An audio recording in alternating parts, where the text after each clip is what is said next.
Hello, Barn Gang, and welcome to this month's Animal Facts. This month, we are going to learn about the Dikdik.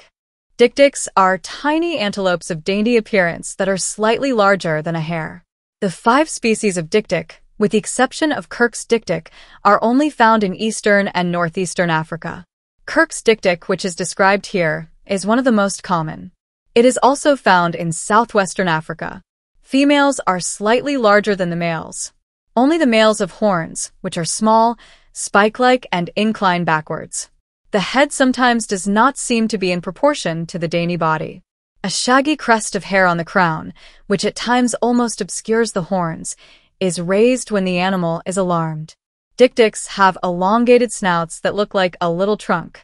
The nose is mobile with the upper end slightly forked, an interesting adaptation to living in hot, dry climates.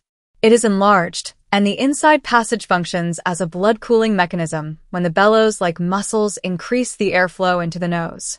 The blood is pumped to the nose where airflow and subsequent evaporation cools the blood before it is recirculated to the body. This is just one of several mechanisms the Dikdik uses to reduce water loss. Kirk's Dikdik comes in various shades, ranging from grizzled gray to rusty brown, with lighter underparts of the body. Coloration depends on habitat. The drier semi-desert areas usually have the paler individuals. Dikdiks have large dark eyes, each surrounded by a white ring. A black spot below the inside corner of each eye contains a preorbital gland that produces a dark sticky secretion. Dikdiks insert grass stems and twigs into the gland to mark them with secretions. Dikdiks live in various habitats with good cover and plentiful browse, but without tall herbage. They are known to move to different ranges when grasses grow too high and obstruct their view. Dikdiks live in pairs in fixed territories covering up to 12 acres each. They mark their territory at strategic places along the borders that meet or overlap with other Dikdik territories and drop their dung on dung left in their territory by other animals, even elephants. Both males and females help defend the territory and prevent the entry of other females. The territories are often located in low, shrubby bush along dry, rocky stream beds where there are plenty of hiding places. Dikdiks maintain a series of runways through and around the borders of their territories.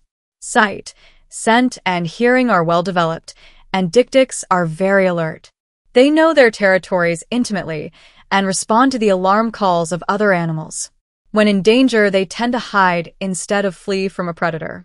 Dikdiks live as monogamous pairs in their territories and are almost always accompanied by the latest young. After a fawn is born, the female can become pregnant again within 10 days.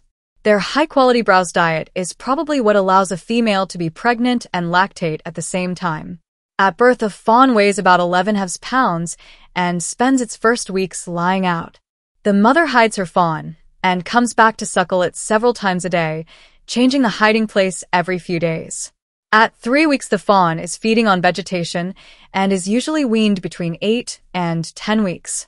The young Dikdik reaches sexual maturity between 6 and 8 months.